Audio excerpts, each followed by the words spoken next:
Hi, this is Celeste, and this is my review video number 1. The first salient ideas I took from the first half of the semester had to do with direct vocab instruction. More specifically, in Bromley's 9 things every teacher should know about words and vocabulary instruction, we want to make sure that we have students work with language orally before they begin writing. We also want to teach struggling students and English language learners only 3 to 5 new words at a time. So we want to be selective and purposeful when we are choosing which words to teach at a given moment. We also want to show similarities and differences between English and other languages and give opportunities for students to share any similarities or differences they notice between English and another language that they know or may be learning. And we also want to build on students' background knowledge, including their cultural and funds of knowledge. The salient idea I selected has to do with effective instruction and lesson planning.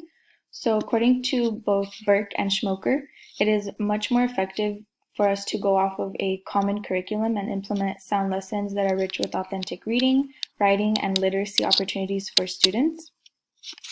And Burke also reminds us that we must establish and communicate clear, specific learning objectives that are aligned with the standards. And also, these student learning objectives and standards are both components of the 3SB lesson plan template.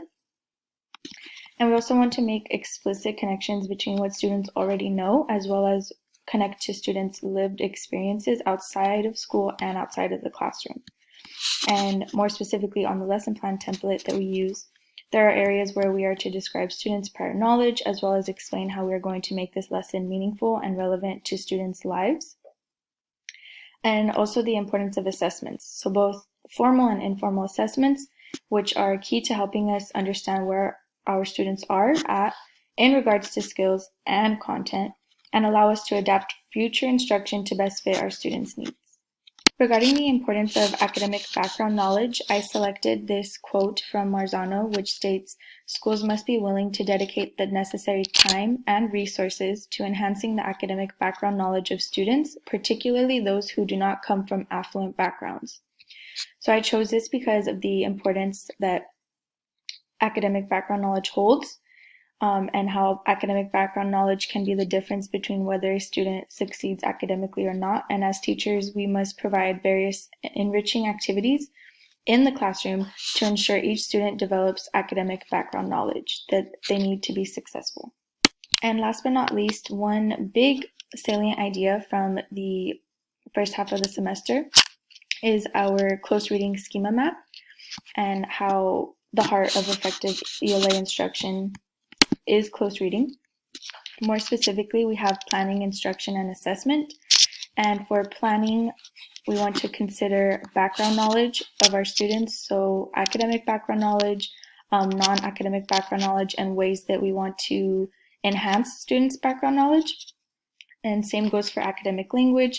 When we are planning an ELA instructional sequence or unit, we want to consider what language we want students to be using, what we want them to be practicing, and how we are going to go about implementing that. And also we want to make sure we justify why we are doing what we are doing by considering various theory and scholarship.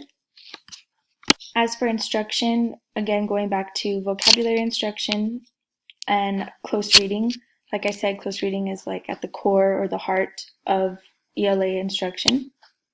So that includes pre-reading activities, activities during reading, going back to the readings, having students reread texts, and then having post-reading activities for students, as well as scaffolding and differentiating instruction. So how are we going to support students and support all of our students to make sure that they reach the same learning objectives, as well as challenge by choice, so for accelerated learners. And ultimately leading to assessment, so kind of like the end goal of our units, so what we want students to be able to accomplish at the end of a unit. So for example, prompt writing, so having a prompt written for students to respond to, in order for them to apply the knowledge they learned from what they've read, what they've discussed with their classmates, as well as drawing on their background knowledge and their own cultural funds of knowledge. And we also can scaffold and differentiate our prompts as well, so that each student is able to showcase what they've learned and where they may still need some help. And of course, last but not least, we have a rubric or evaluation criteria, which we are to use to measure how our students did, and also to reflect upon and use that data to inform future activities and assessments as well. Thank you.